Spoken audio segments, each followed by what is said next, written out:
So the impact of AI on productivity gains and the tendency of that to lower costs for corporate America led to some pretty solid earnings growth. For the year, corporate earnings grew about 12% among larger companies. So, that's pretty significant, which obviously propels the markets pretty well. Our prediction sort of underestimated that. And I think that was the core thing that happened that maybe we didn't necessarily see. The reality is we still expected 2025 to be a decent year, but maybe not as strong as it turned out. If you're keeping score, our feelers forecast for the Dow was for it to close at about 45,000 for the end of the year 2025.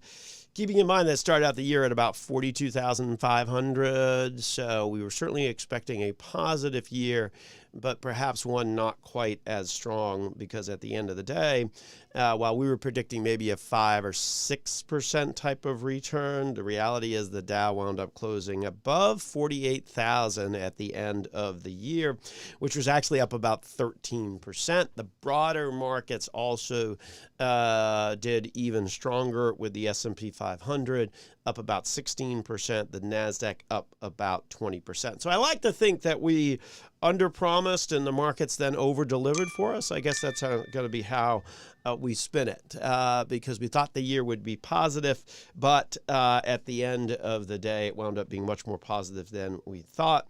Interestingly, it was the second year in a row where we sort of underpromised, if you will, on it.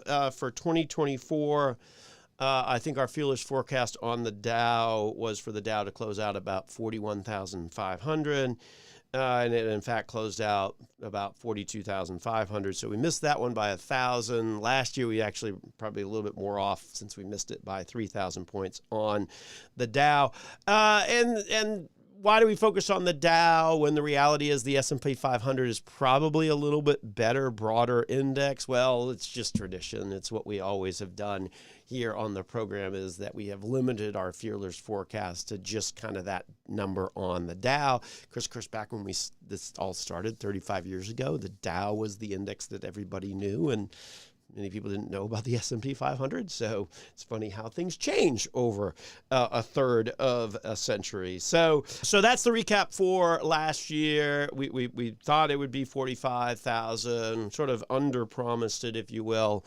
Dow wound up closing at 48,000, so about 3,000 points higher than what we had originally thought. So that leads us to the question, what does 2026 have to offer? What are the trends that are going to dominate